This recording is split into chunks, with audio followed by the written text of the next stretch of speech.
Olá pessoal, saudações a todas e todos da comunidade espírita Nova Era de Jiquiriçá, Bahia. Quero agradecer o convite para essa palestra que nós estamos fazendo aqui hoje e gostaria de desejar a todos uma boa noite, para esse horário que nós estamos fazendo a palestra no horário normal, mas para todos aqueles que estão assistindo a qualquer horário, que estejam bem, que fiquem bem, certo? Então assim, esse tema Cabala Alquímica, os segredos da transformação interior, é um tema que a gente considera muito importante porque a gente vai estar juntando duas áreas de saber aparentemente diferentes, que não teriam nada em comum, mas dentro da classificação dos tipos de Cabala, existe a Cabala cristã, existe a Cabala judaica, que é a tradicional, existem aqueles judeus que não aceitam a Cabala também porque é uma parte mais esotérica, é como se fosse uma doutrina secreta da Cabala. E nós temos também a Cabala hermética e a Cabala alquímica, que é quase como um derivado da Cabala hermética. Então, para que fique mais didático para a gente, eu vou começar falando um pouco sobre a alquimia, depois falar sobre a Cabala. Para quem não sabe, a Cabala traz informações que podem esclarecer muitos dos simbolismos que estão presentes na Bíblia e fazer a gente entender o que é que tem ali por trás, qual é a mensagem básica que a Cabala tem para nos trazer. Isso tudo a gente vai trabalhar aqui hoje, juntando todos os elementos que a alquimia tem, combinando com a Cabala, para que a gente possa saber todas as técnicas, que vamos dizer assim, que podem ser utilizadas da Cabala e da alquimia para a nossa transformação interior. Bom, se vocês não sabem qual é a conexão mais direta que existe entre Cabala e alquimia, é exatamente o momento em que hebreus estiveram cativos no Egito, porque a alquimia nasce lá em Hermes Trismegisto, no Egito, que é o deus Thoth, aqueles deuses que também são seres humanos que também são deuses que são seres humanos, numa época em que havia um tipo de habilidade muito forte nos seres humanos, que são seres vindos de outros ciclos evolutivos, já em instâncias evolutivas bem avançadas. E Hermes Trismegisto foi esse mestre de sabedoria que trouxe para a gente muitas informações, trouxe para a gente os princípios herméticos, trouxe para a gente todo o conhecimento que os gregos absorveram, que vários povos das proximidades absorveram, e também os hebreus que estiveram cativos no Egito durante muito tempo e construíram sua Cabala, juntaram as suas tradições, os seus conhecimentos, as suas filosofias religiosas, a filosofia hermética, e acabou juntando tudo isso. Então a gente pode dizer que um ramo da filosofia hebraica, um ramo do judaísmo, poderia ser exatamente esse ramo da Cabala, que tem raízes também na alquimia. Então nós temos muita coisa em comum aí, e todo o processo de transformação que se reflete, que se representa na árvore da vida, também pode ser representado nas operações, nos processos alquímicos, que todos os alquimistas ao longo de muito tempo, cada um com sua visão, acrescentando alguma coisa nova, também foi capaz de traduzir para nós, certo? Então vamos ver isso agora, de alguma maneira, com alguns slides que a gente vai mostrando para vocês, à medida que a gente for falando sobre esse tema, certo? Eu começo falando justamente sobre alquimia e mostrando aí que a palavra alquimia vem do árabe al, que significa, que é o artigo, al é o artigo o, e quimia significa infusão ou elixir, pois o propósito primário da maioria dos alquimistas não é o de transmutar os metais inferiores em ouro, mas encontrar o elixir da longa vida. Então a alquimia é a mãe de todas as ciências, pois nela está contida a história da criação do mundo, a história da matéria, a história da mente. O objetivo ou conteúdo da obra inteira pode ser expresso em uma só frase ou diretriz dos filósofos naturais, a partir da qual se desenvolveu o seu governo soberano sobre a matéria. Solve et coagula, separa e une. Assim como todas as coisas derivam-se de uma só coisa, pela vontade e palavra do único, que as criou em sua mente. Assim, as coisas devem sua existência a esta unidade pela ordem da natureza e podem ser melhoradas por adaptação a essa mente. Então, assim, a gente entende que não foi à toa que Jung trouxe para a gente o conceito de arquétipo, porque ele estava tentando traduzir a linguagem divina, como ela se expressa.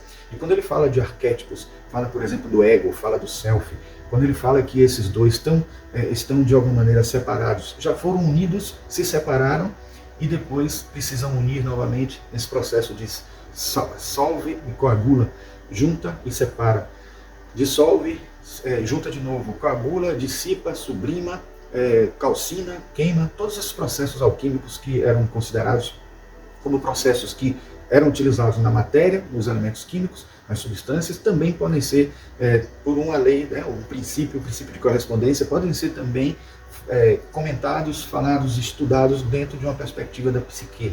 Né?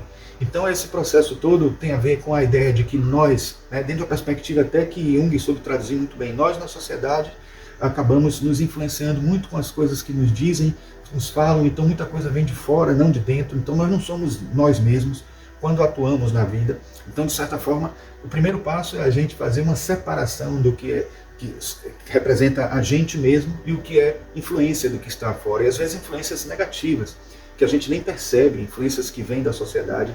Então é importante que a gente saiba separar o joio do trigo. Então veja que na própria mensagem do Cristo a gente tem essa lição de a gente separar, para que a gente possa saber se encontrar, né?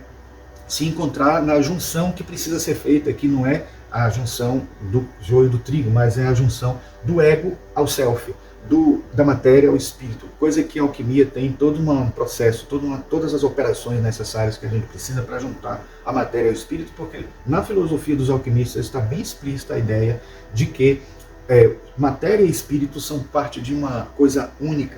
Eles falam do unus mundo, eles falam as filosofias das religiões que acreditam que existe toda uma integração entre a matéria e o espírito, consideram o monismo como a sua filosofia básica, porque existe só uma substância no universo, ela mais densa ou menos densa, e o que só precisa é que hajam conexões que liguem, que façam a gente se unir, se ligar nesse todo. Né?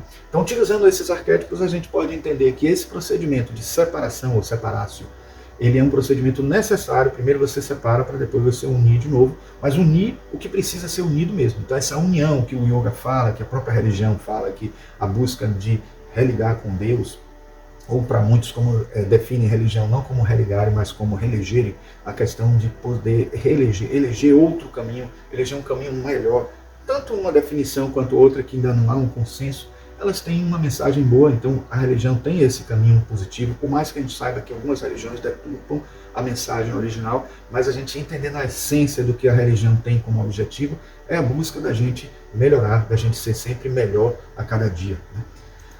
Bom, o Fred Alan Wolf, que tem um livro que eu quero indicar para vocês, na verdade, essa palestra, ela tem como referência inicial esses dois livros aqui, né, de Fred Alan Wolf, Mente e Matéria, uma alquimia da ciência do espírito, e esse outro aqui, também do mesmo autor, A Cabala e a Nova Alquimia, transformando a matéria em sentimento, ou se poderíamos dizer também em espírito.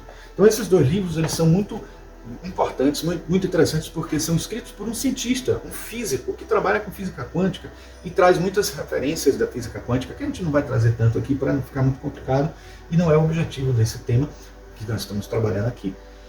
Mas é importante a gente entender que ele tem muitos respaldos interessantes nessa filosofia. Eu, no início, tinha separado muito mais passagens desse livro, mas achei que iria ficar muito confuso e achei que a gente teria momentos de enriquecer com outras obras também, mas a gente vai ter citações dele aí em algum momento.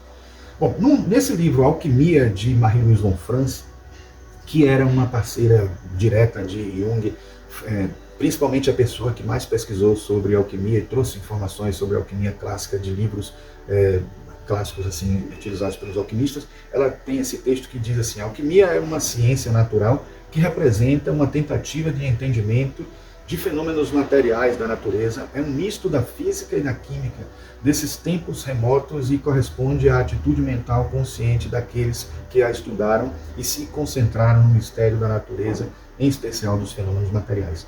Então ela faz muitas referências nesse livro ao que acontece nos sonhos, ao que acontece na nossa vida, fazendo referência ao que os alquimistas trouxeram, porque foram informações muito úteis para a gente entender justamente essa conexão existente entre a psique e a matéria, entre a mente e o espírito. A palavra aurora se poderia explicar como áurea hora, porque há certo bom momento neste opus quando a gente pode alcançar seu objetivo. A aurora está entre o dia e a noite e tem suas duas cores, ou seja, o amarelo e o vermelho.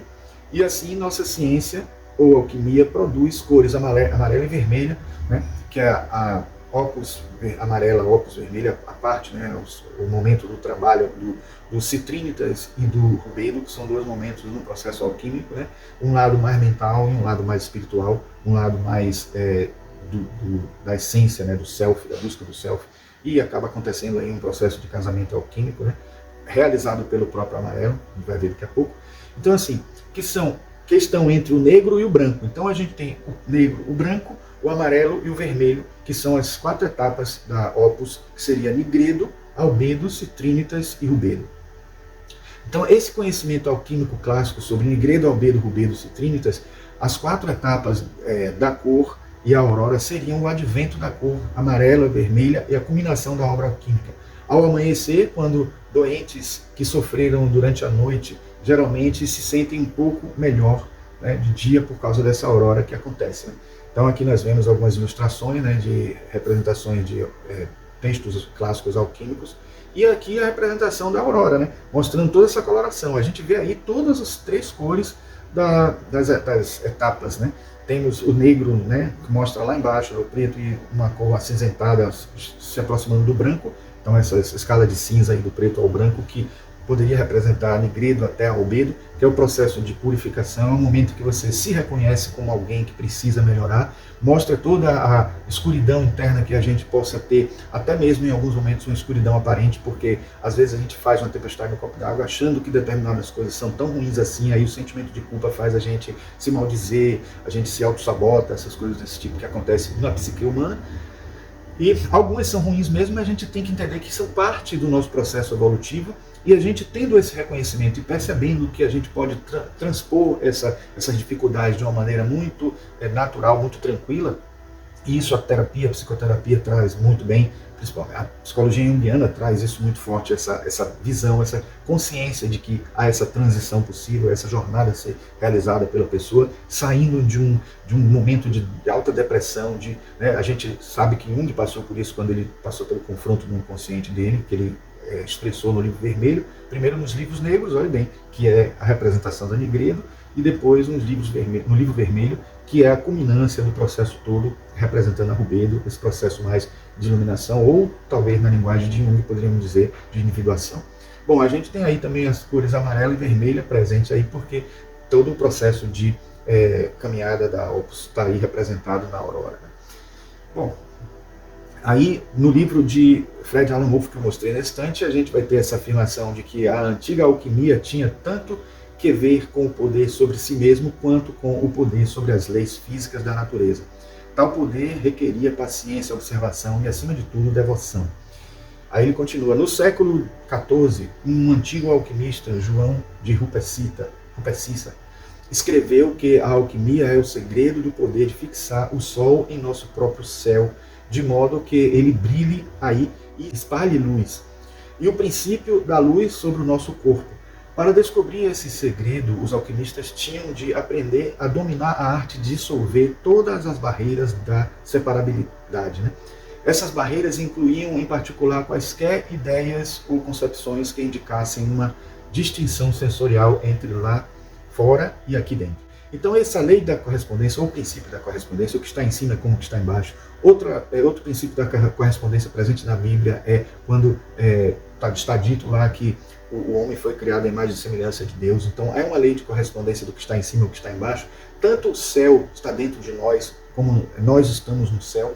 Então, muitos podem até se questionar assim, da mesma forma que o que acontece lá em cima, nas esferas mais superiores, no processo de criação, acontece conosco porque nós somos irradiação divina, nós somos uma emanação divina. Isso é o pensamento que acontece na alquimia, como também na Cabala, de a gente entender que mais do que criação, somos emanações. No Espiritismo a gente tem a terminologia centelha divina, dita por Kardec o tempo inteiro. Vocês acham que isso não é uma influência justamente da ideia de que nós somos um raio dessa luz do Sol, entendendo que nós temos uma unidade nesse processo todo do fluido cósmico universal, mostrando para a gente que isso, o fluido cósmico universal é a matéria básica de todo o universo, que forma todo o universo. Então, entendendo isso, a gente sabe que realmente existe todo esse processo de tanto influenciar para a gente o que está no alto para o que está embaixo, como também a gente influenciar no mundo. Então, na física, quando o Fred Alan Wolf faz essa alusão, essa analogia, ele mostra que realmente os caminhos são de ida e de volta. A gente pode também interferir no mundo, a gente pode ser verdadeiros co-criadores do universo quando a gente faz o que está embaixo, interferir no que está em cima, fazendo as coisas mudarem, se transformarem, a atmosfera mudar. A nossa aura faz um ambiente inteiro mudar. A gente faz com que haja uma egrégora nova, diferente. Se a gente fica com raiva, toda a atmosfera próxima a nós também muda e altera, interfere pessoas em pessoas. Pessoas podem também serem contaminadas com essa energia e começar a ficar com raiva também. Não é só quando a gente fala grosseiramente com alguém, a pessoa ouvir, sentir aquilo e dentro do sentimento dela ela ficar chateada e triste, ela repetir aquela emoção, aquele sentimento. Não. Também existe algo na atmosfera energética que provoca isso, certo? Desse modo, a membrana mais significativa que eles precisavam dissolver era aquela que separava a mente da matéria. Então, se alguém acha que entender que existe um embaixo e um em cima, uma matéria e um espírito, é separação, como no período, na ideia do dualismo de Descartes, né, não entende que ele mesmo já tentou mostrar essa conexão na glândula pineal, dizendo que a glândula pineal é a que fazia a conexão do espírito com a matéria. Então esse dualismo foi muito mais exagerado dentro da filosofia dele do que ele mesmo até acreditava. Então o monismo é a essência, mostrando que as coisas se conectam. Então eles procuravam esclarecer para si mesmos a não validade da distinção entre os mundos real e imaginal. Para fazer isso, eles tinham de descobrir como passar deliberadamente e conscientemente de um domínio para outro. Essa não era uma tarefa fácil devido à lei da inércia. E a lei da inércia, tanto a gente encontra até textos de Jung, até no período anterior a Freud, que ele escreveu nos seminários de Zofingia, ele falando justamente que a inércia que ele encontra, né, nessas terminologias lá dos alquimistas, era algo que tanto tanto atuava na matéria como na psique. Veja que Jung só começou a estudar alquimia muito depois, mas ele já falava mesmo antes de Freud sobre essa questão da inércia, que um livro que recentemente saiu pela editora Voz, mostrando seminários Zofingia sobre justamente o período anterior a Freud, que Jung trouxe muitas informações, ele já falava sobre essa questão da inércia. E Isaac Newton, quando trouxe a inércia, ele estava se referindo ao físico, mas o Isaac Newton também era um místico, e ele entendia que a inércia também acontecia no mundo psíquico, né? Então era a lei do menor esforço dentro da perspectiva psíquica, porque o que está em cima é como o que está embaixo. Então isso que acontece no físico também acontece no emocional, acontece na psique, no espiritual, no intuitivo, no mental. Então a gente tem que estar sempre ligado para essas questões. Para conseguir fazer a ruptura, para vencer a inércia mental, é necessário uma nova maneira de pensar, né? E com novas maneiras de pensar aparecem novas maneiras de avaliar o que a gente pensa. Então a gente passa a viver um outro mundo, uma outra realidade que é diferente. Aí a pergunta que surge é: qual a força que pode nos fazer sair da inércia espiritual? Os hábitos e as tendências serão estes, né? A resposta é não, porque são categorias de ação. Não são forças propriamente que poderiam fazer isso. Seria a transmutação do chumbo em ouro, como diziam os alquimistas? Não, porque é uma alegoria do processo. Não é exatamente, é algo que a gente faz com uma analogia de um processo que acontece dentro de nós. Seria o princípio da correspondência, que a gente falou nesse instante? Não, porque é uma regra analógica do processo. Então é ainda mostrando como se encaminha, como o mecanismo se dá, como acontece dentro da lei dentro da filosofia, tá, etc. Aí a pergunta, então, é a pedra filosofal? Segundo os alquimistas, sim, porque ela é o agente transformador humano. Então, se a gente quer saber os segredos da transformação interior e formos lá atrás, na raiz, repare que eu comecei pela alquimia, não pela cabala, porque a alquimia que deu origem à cabala, de alguma forma, ou pelo menos o hermetismo que deu origem à alquimia, que são princípios básicos, deu origem à cabala também. Agora a pergunta, o que é então essa pedra filosofal? Se a gente recorrer a Jung, que estudou tanto a alquimia, mas não só a alquimia dentro de uma perspectiva filosófica esotérica, dentro de uma perspectiva filosófica religiosa, mas dentro de uma perspectiva também psicoterapêutica, né? Mostrando como isso atua diretamente na psique e a gente pode trazer isso como informações no caminho, na nossa jornada espiritual, porque dentro da nossa jornada espiritual a psicoterapia faz parte. Porque a gente tem um mental para evoluir aí também, né?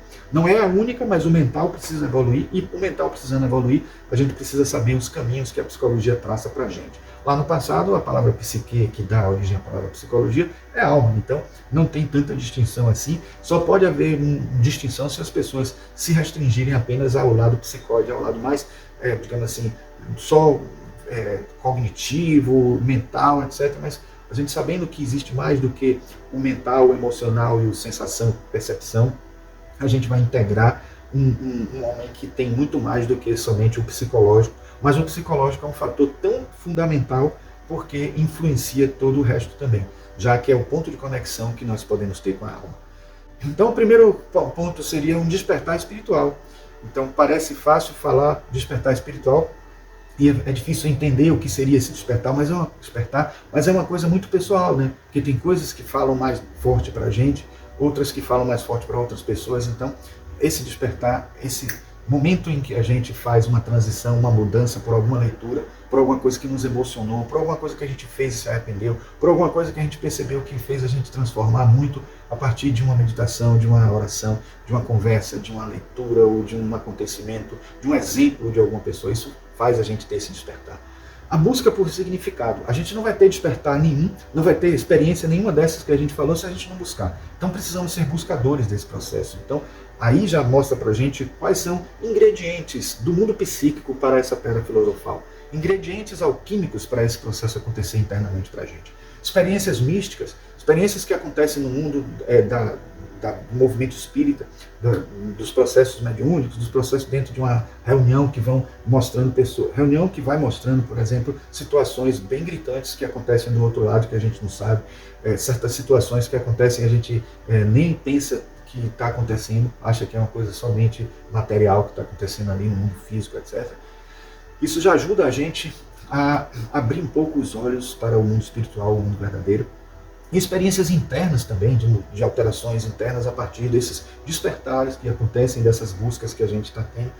Influência dos mestres, isso é importante também, porque a gente lê o Evangelho, lê os livros que vão ajudar a gente a orientar, lê alguma coisa de experiências de pessoas, influências de pessoas que estão um pouco à frente, que já estão alguns passos à frente de nós, ou até muitos passos à frente de nós, ajuda muito. Ajuda a gente a entender o que é que está dentro do nosso alcance, quais são as metas que a gente tem para cumprir, mesmo que a gente saiba que ainda não é o momento, porque a gente não tem ainda essa estrutura, ainda não está capaz de realizar coisas tão grandiosas como alguns mestres já realizaram.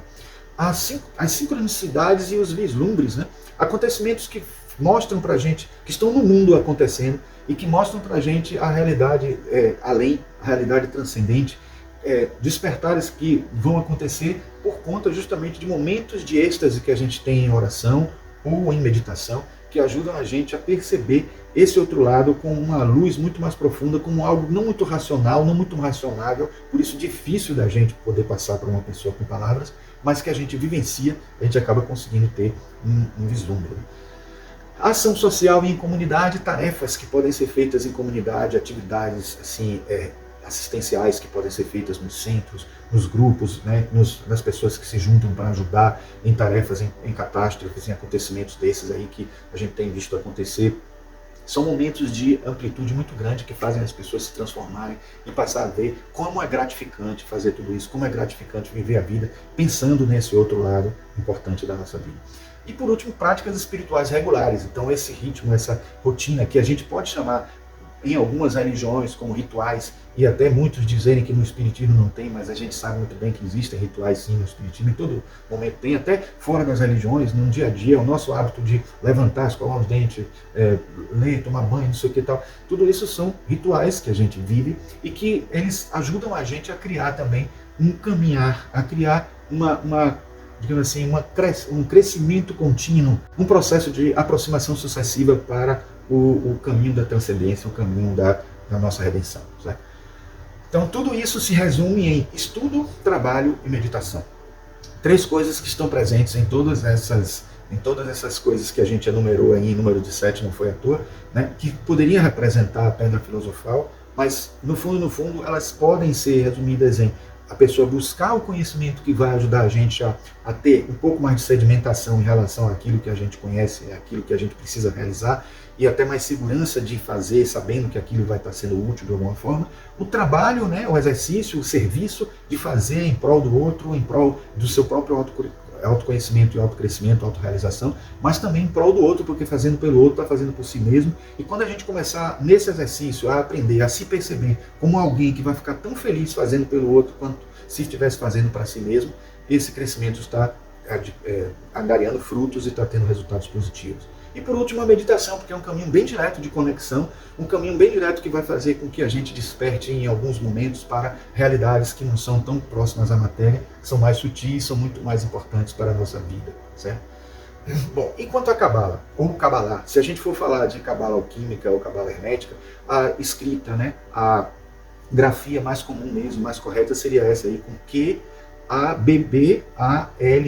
ou I pronunciado Cabalá, certo? Porque existem vários tipos de Cabala, não vamos entrar nesse mérito porque o tempo não permite, mas para tratarmos de uma Cabala alquímica, a grafia seria essa. Nós vamos continuar chamando Cabala, para ficar mais fácil, porque estamos falando em língua portuguesa, não em língua hebraica. Então nós podemos dizer que a Cabala é um termo hebreu que tem vários significados. Dentre eles, o básico deriva da raiz KBL, do verbo receber. E assim a palavra quer dizer recepção, enquanto em hebraico moderno designa um recibo, né? Nesse livro aqui que a gente já mostrou para vocês, a gente tem aqui uma parte aqui da página 9 que eu separei, que diz o seguinte: no interior do corpo e da mente existe uma história majestosa, recheada de drama, patos, humor, inteligência, fantasia e realidade. Se por um lado trata-se da nossa própria história, por outro também é a história do universo inteiro, sua criação, transformação e propósito final. O que tem de interessante na Cabala é que a gente pode encontrar, já que é fruto do hermetismo, fruto da alquimia de alguma forma, o que está em cima é o que está embaixo também, é como o que está embaixo também, e aí a gente vai ver certos mitos de criação presentes na realidade nossa, no processo também de nosso crescimento, de nossa transformação. Então, se a gente tem um caminho descendente, de cima para baixo, que vem de Deus até nós, temos um caminho ascendente de nós até Deus, que é justamente a mensagem básica que nós encontramos. E como existem pessoas que estão já à frente alguns passos nesse caminho, nessa jornada, teríamos os seres angelicais, o que poderíamos chamar de hierarquia angélica, o que poderíamos chamar no espiritismo de engenheiros siderais, que a gente vê André Luiz falar muitas vezes, anjos da guarda, como muitos chamam, por influência do catolicismo, e também por influência não só do catolicismo, mas de toda a filosofia cristã como um todo, porque a gente vai encontrar nos textos cristãos a palavra anjo, né?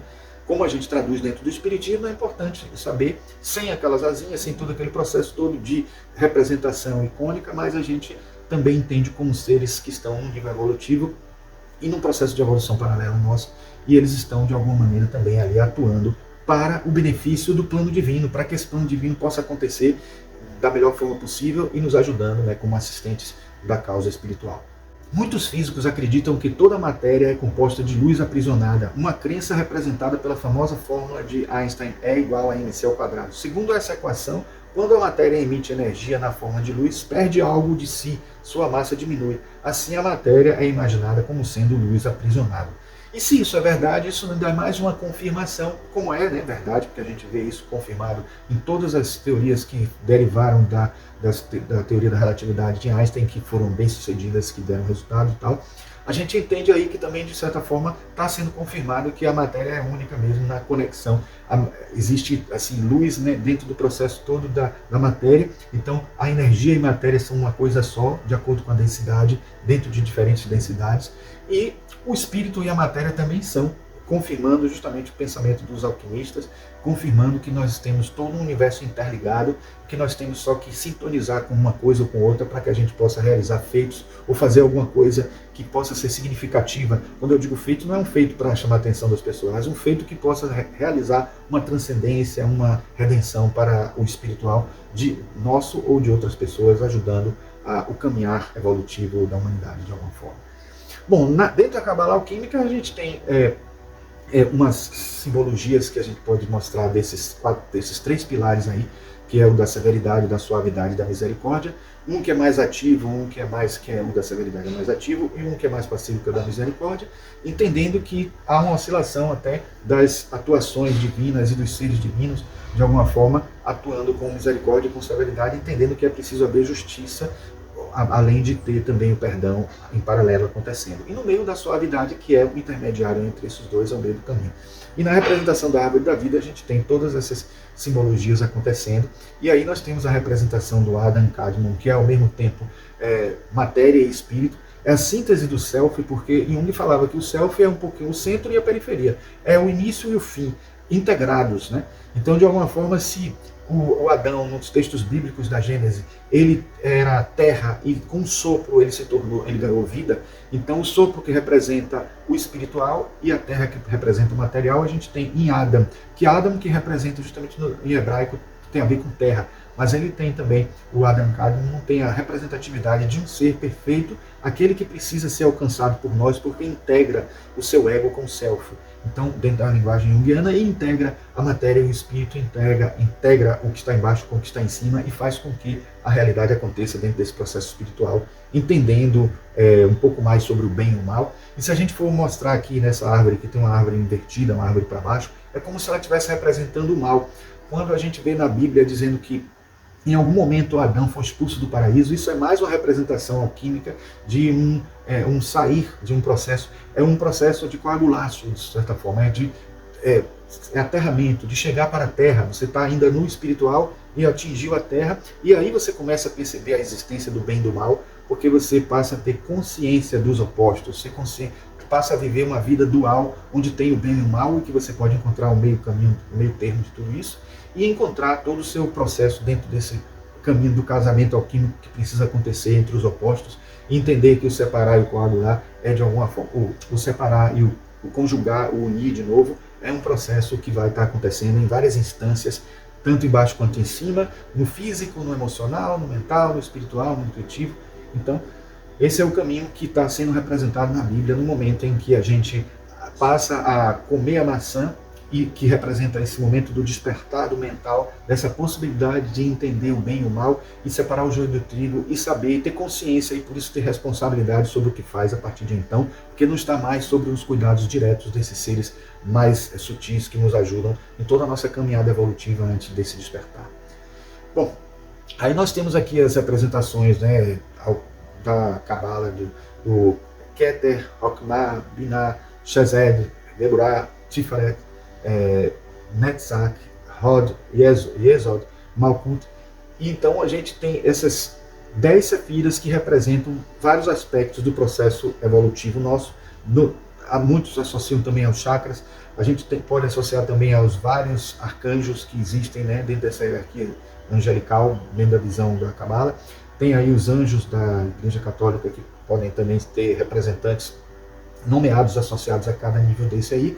O significado que está aqui do lado, planetas que estão aqui do lado direito, e nos significados a gente tem algo que vai do mais sutil até o menos sutil. E se a gente caminhar do 1 ao 10 aí, de cima para baixo, a gente vai estar entendendo que é o processo de criação. Se a gente analisar de baixo para cima, a gente está analisando nossa jornada evolutiva, nosso crescimento, nosso caminho de retorno para o espiritual, para o divino. E aí nós temos aqui uma representação dos triângulos da vida, da árvore da vida, que estão divididos em o triângulo superno ou supremo, o triângulo ético e o triângulo astral. E vocês podem perceber que esse triângulo de cima estaria ligado por outra Sephiroth que está no meio aqui, né, que é justamente a Sephiroth Dat, e que ela está mostrando exatamente representando a nossa conexão com o divino, que não aparece na árvore porque ela pode existir em alguns momentos, em outros não. Ela está presente dentro de uma coisa muito sutil, né, da transcendência desse processo evolutivo. Bom, a gente tem alguns diagramas mostrando inclusive o processo da criação, como ele segue no zigue-zague, né, seguindo a numeração que a gente mostrou antes, e seguindo todo esse processo de caminhar evolutivo. O menorá, que é o cálice dos judeus, ele tem a representação das 10 sefiras ou sefirot, e que a gente pode perceber que é a representação de Deus na Terra, a representação do Adam Kadmon também, de certa forma, a representação da possibilidade evolutiva através desse caminho, dessa jornada da árvore da vida. Aqui eu foi um exercício de tentar ligar os princípios herméticos às sefiras. A gente tem na sefira aí, a gente tem o princípio 1 e 3, que seriam os princípios do mentalismo e da vibração. No Hokmah a gente tem os princípios 2 e 5, que corresponderiam aos princípios de correspondência e o de ritmo. E no de Binah a gente teria o 4, o 6 e 7, completando essa cadeia setenária aí, presente nesses 3 primeiros, que seria o triângulo superior, né? Que seria o 4, o princípio da polaridade, o 6, o princípio da causalidade, e o 7, o princípio do gênero. E depois os outros todos, do 4 ao 10, teriam cada um deles associações alguns princípios, cada um deles separados, formando os 7 que completam o 10. Então a gente tem Shezed associado ao mentalismo, o Gemurah associado à correspondência, o Tiferet associado à causalidade, o Netzach à vibração, o Hod associado à polaridade, o Yesod associado ao ritmo e Malkut associado ao gênero. Bom, a gente também tem uma série de informações que estão associadas ao alfabeto hebraico, né? Aí eu trouxe aí para vocês o significado de cada um das letras do alfabeto hebraico, né? Que diz respeito a todo um caminho evolutivo também. E aí a gente pode associar a Kabbalah a muitas coisas, né? O tarô, a gente pode associar também a todo um processo de entendimento dos chakras e o caminho da subida da Kundalini, que está representado de alguma forma na própria árvore. E essa fala que também vai dizer muito para a gente que Adam Kadmon é visto como a forma cósmica ou a ideia primordial do ser humano em sua totalidade espiritual, contendo dentro de si todos os elementos da criação e por isso também sendo o responsável pela sua própria transformação, sendo responsável por entender cada caminho, cada elemento, cada aspecto que tem que ser trabalhado em cada esfera da árvore da vida, para que o crescimento se dê, para que a gente possa também sair sempre de um caminho para o outro, consciente do que vem pela frente e do que precisa ser trabalhado para alcançar isso que vem pela frente. Então essa jornada, essa trajetória é bem interessante da gente saber, porque existe algo de arquetípico nisso também. Outras pessoas já viveram, outras pessoas passaram pelas mesmas situações, caminhos podem ser diferentes de uma pessoa para outra, óbvio, mas saber, no geral, o básico, os padrões que a gente vai enfrentar a cada passo da nossa jornada é muito importante para que a gente saiba também, de antemão, o que é preciso ser feito para cada situação que a gente se depara no nosso trajeto evolutivo de redenção. Bom, aqui no livro ainda, Kabbalah e a Nova Alquimia, a gente tem a fala: se uma folha de grama é esmagada, dentro de você alguma coisa também é esmagada. Reconhecer essa verdade nos ajuda a compreender que o sofrimento é inevitável, mas é um sofrimento que faz a gente alertar para a nossa unidade com o outro. Sofrer pelo outro, algo que o budismo prega tanto, é um sofrimento que precisa ser apaziguado, mas por que primeiro tem a meditação da compaixão, para depois haver a meditação interna de elevação espiritual? Existe uma meditação chamada meditação meta, que os budistas fazem para tentar emitir energia para as pessoas que precisam, dando a sua cota de contribuição energética e espiritual, entendendo que você está presente em cada um dos que sofrem. Então, é quase impossível você se libertar completamente do sofrimento, entendendo que existem outras pessoas que sofrem e entendendo que essas outras pessoas são parte de você. Então, por isso que esse é um passo importante da trajetória evolutiva, é se colocar como alguém que é parte do universo e saber colocar a pessoa que está fora de você, dentro de você, para que você possa ter misericórdia, porque misericórdia nada mais é do que isso, é a miséria do outro dentro do seu coração. Então, misericórdia, a palavra misericórdia vem daí. Então, você entender que o outro é uma pessoa que sofre, que você pode fazer pelo outro, e entender que o crescimento também perpassa todo esse caminho. Para nos libertarmos desse sofrimento, temos de reconhecer que ele foi criado por nós. Existe esperança se escolhermos ter esperança. Somos criadores desse universo, damos forma à sua matéria-prima em nossas fantasias, o que chamamos realidade. Atingimos esse estágio de compreensão do modo mais esquisito, ou seja, pela ciência ocidental, que estuda as raízes da matéria. Ao aprendermos a manipular o físico, descobrimos o espiritual. A física quântica não está mostrando aí para a gente toda hora, mesmo os cientistas relutando em aceitar que a mente interfere sobre a matéria. Então, parece curioso a gente descobrir algo tão profundo, tão religioso, tão difícil de conceber até mesmo para os religiosos, entender isso através dos cientistas, porque os cientistas não têm para onde correr, eles estão sendo obrigados a aceitar, porque os experimentos repetidas vezes estão provando isso para eles, mesmo que eles tentem descobrir outros caminhos para explicar que não sejam um caminho espiritual. Mas eles não se rendem ao espiritual e acabam criando uma teoria que envolve a consciência e tem que acabar criando também um caminho científico para fazer a leitura do universo, que é claramente uma leitura que envolve o transcendente e o espiritual. Bom, neste livro aqui, a Kabbalah, né, um livro que é bem interessante, bem assim, rico em ilustrações, ele traz assim, essa divisão dos 4 mundos da Kabbalah, que é o Atzilut, o Beriah, o Yetzirah e o Asiah. O mundo da emanação, de onde parte todo o processo que a gente poderia até chamar de criação, mas que é mais do que criação, é a emanação. que parte de uma origem comum, é como se fosse o Self de Jung, é como se fosse o Atma, o Amona das filosofias teosóficas, esotéricas, etc. Então a gente tem esse mundo espiritual da emanação, de onde parte tudo. Tem o mundo da criação, que aí vem depois, porque depois de emanado você pode ter focos de criação, porque todos nós somos co-criadores, cada um de nós é capaz de fazer o universo mudar. Lembra que eu falei para vocês que o que está em cima é como o que está embaixo, e o que está embaixo é como o que está em cima. Parece que é uma coisa repetida, mas é mostrando que existe um caminho de duas vias, e nós somos capazes de interferir também no céu. Não é? A Terra pode interferir no céu, não é só o céu interferindo na Terra. O Yetzirah fala do mundo da formação, então já entra no emocional, já é chegando no mundo da forma aos poucos. E o ACA é o mundo da ação, o mundo do físico. Né? Então é importante a gente entender a diferença de transformação e transubstanciação ou transmutação. Né? Porque quando a gente fala em transmutação, transfiguração, que é o termo que é usado no Evangelho, é um termo bem alquímico, mas corresponderia à transmutação ou à transubstanciação. Se a gente for lá recorrer aos filósofos antigos, eles falavam que o universo se distinguia entre forma e substância. A forma sendo a parte mais densa, o material, e a substância a parte conceitual, espiritual, anímica, etc. E se a gente dividir desse jeito, se a gente tem forma, quando a gente fala em transformação, a gente está mudando a forma. Quando a gente fala de transubstanciação, a gente está mudando a essência. Transubstanciação é um termo que tem um paralelo na alquimia, que é a transmutação, e na filosofia cristã, que é a transfiguração. Então, sempre quando acontece uma transfiguração, uma transmutação, uma transubstanciação, vai haver mudança na forma. Claro que uma mudança na forma também induz, provoca, cria ímpetos, cria motivação para uma mudança na substância, uma mudança espiritual, mas ela não é automática. E ela acontece de alguma forma por sincronicidade e por aceitação e por um processo gradual de aproximações sucessivas nos crescimentos, né, que a gente tem visto nas operações alquímicas e nesse processo todo que a gente falou no caminhar da árvore da vida na Cabala.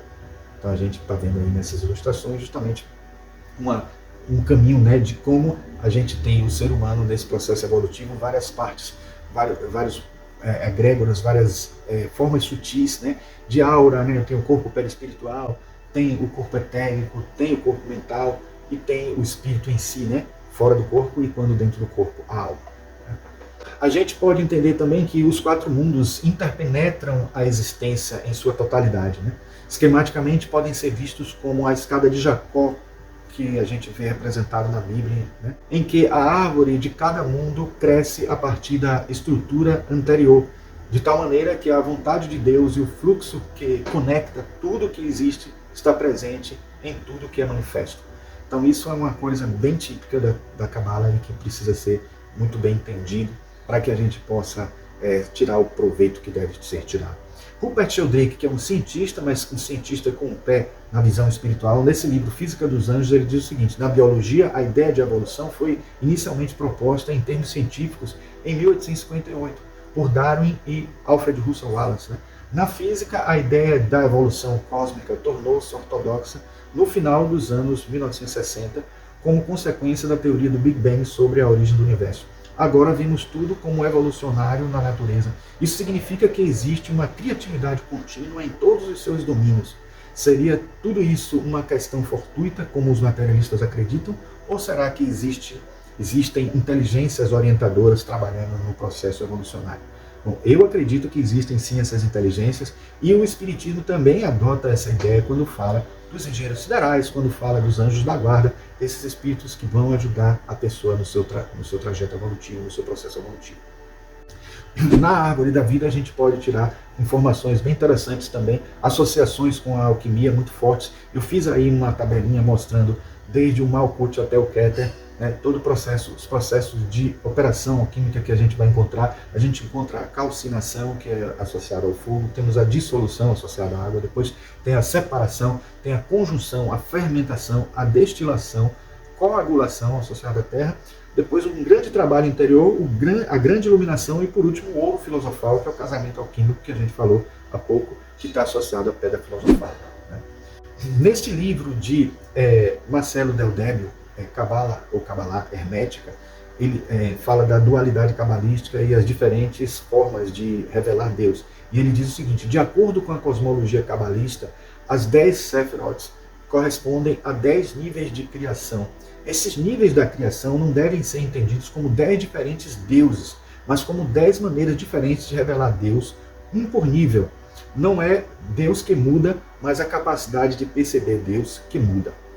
Nesse livro aí, O Primado do Espírito, o Rubens Romanelli fala o seguinte: o universo não tem princípio nem fim absolutos, porque nele Deus está presente num contínuo ato criativo operando como causa imanente. O nosso saudoso amigo André Luiz Peixinho, ele era muito fã desse livro, ele falava muito desse livro para mim, de Rubens Romanelli.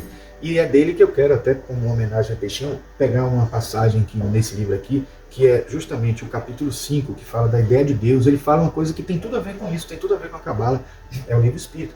E ele diz o seguinte, que se a gente quiser fazer uma analogia para o entendimento de Deus, que é dito no Espiritismo, que cada um vai entender Deus da sua forma, pense num prédio com 7 andares e cada um com uma janela de uma cor diferente. A janela do térreo é vermelha, aí vai seguindo as cores do arco-íris até chegar à janela violeta, que seria a última.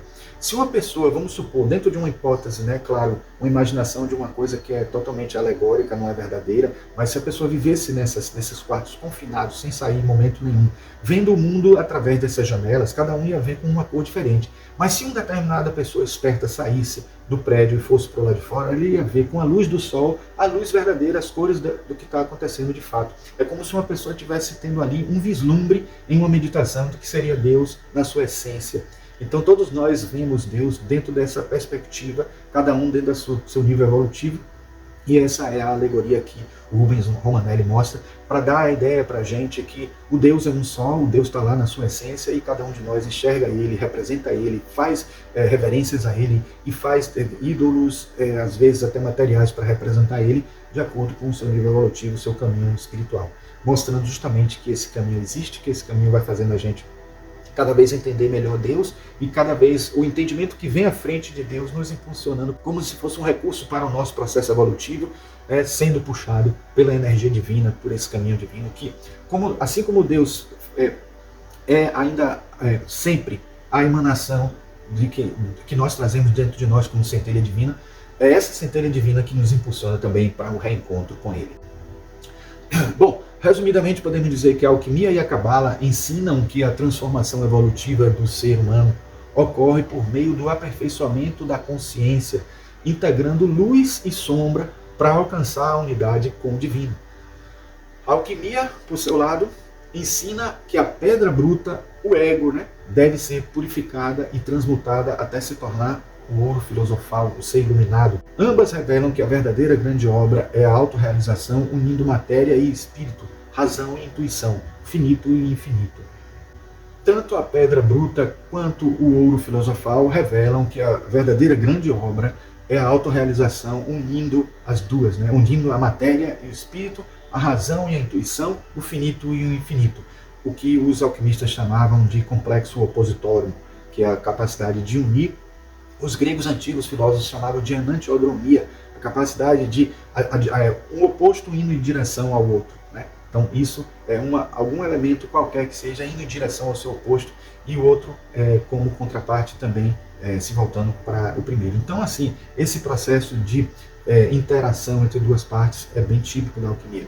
E na Cabala a gente vê que ela mostra que a jornada espiritual envolve subir pela árvore da vida, refinando a alma e equilibrando as forças do universo dentro de si mesmo, buscando a redenção, buscando essas transformações mais internas que vão trazer contribuições muito fortes para todos os níveis, o nível emocional, mental, o intuitivo, espiritual, enfim, todo o ser como na sua integridade, com toda a sua integralidade, com todo o seu caminho de redenção que tem pela frente.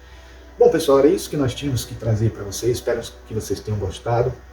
Agradeço mais uma vez o convite à comunidade espírita Nova Era de Quiriçá por ter me chamado para fazer esse trabalho, e nos vemos no próximo vídeo adiante, e um grande abraço a todos e a todas.